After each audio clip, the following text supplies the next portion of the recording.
In fact Chandrababu గారి ఆర్థిక విధ్వంసం ఎలా ఉంటుంది అన్నదానికి కొన్ని ఎగ్జాంపుల్స్ మీ అందరి దృష్టికి కూడా తీసుకొస్తా ఉన్నా. మా ప్రభుత్వం చివరి ఏడాది అంటే 2023-24ను ఆయన తొలి ఏడాది ఏదైతే ఆడిటెడ్ కాగ్ రిపోర్ట్స్ ఏదైతే పబ్లిష్ చేసిందో, మా చివరి ఏడాది 2023-24, ఆయన తొలి ఏడాది 2024-25 సంవత్సరాన్ని ఒక్కసారి పోలిస్తే చాలా స్పష్టంగా కూడా కొన్ని విషయాలు కనిపిస్తాయి. 2023-24లో ప్రభుత్వం నుంచి చేసిన మొత్తం ఖర్చు, 2023-24 మా చివరి సంవత్సరంలో ప్రభుత్వం నుంచి చేసిన మొత్తం ఖర్చు ఎంత అని చూస్తే 2,36,486 కోట్లు. స్లైడ్లో మీకు కనిపిస్తుంది.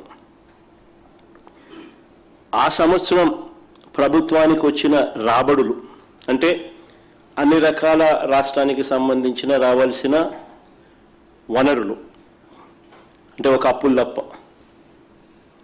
అంటే రాష్ట్రానికి వచ్చే సొంత పన్నులు ఆదాయము, పన్నేతర ఆదాయాలు, డెవల్యూషన్స్, అంతే కేంద్ర ప్రభుత్వం మన వివిధ రాష్ట్రాలకు ఇచ్చే వాటా డెవల్యూషన్స్, గ్రాంట్ ఇన్ ఎయిడ్ అన్నీ కూడా కలుపుకుంటే, ఇవన్నీ కూడా కలుపుకుంటే 1,73,767 కోట్లు.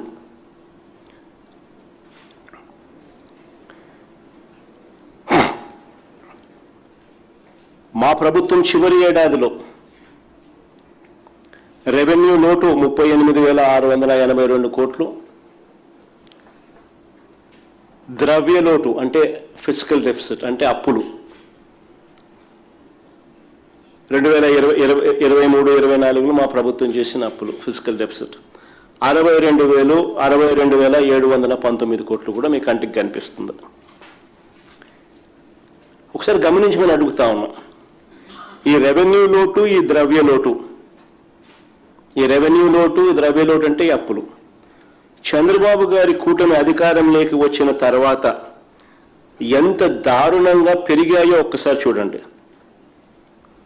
2024-25లో రాష్ట్ర కన్సాలిడేటెడ్ ఫండ్ నుంచి చేసిన ఖర్చు అంటే రాష్ట్ర ప్రభుత్వం చేసిన ఖర్చు 2,49,096 కోట్లు. చంద్రబాబు నాయుడు గారి ప్రభుత్వంలో మొదటి ఏడాది చేసిన ఖర్చు. కానీ ఆ సంవత్సరం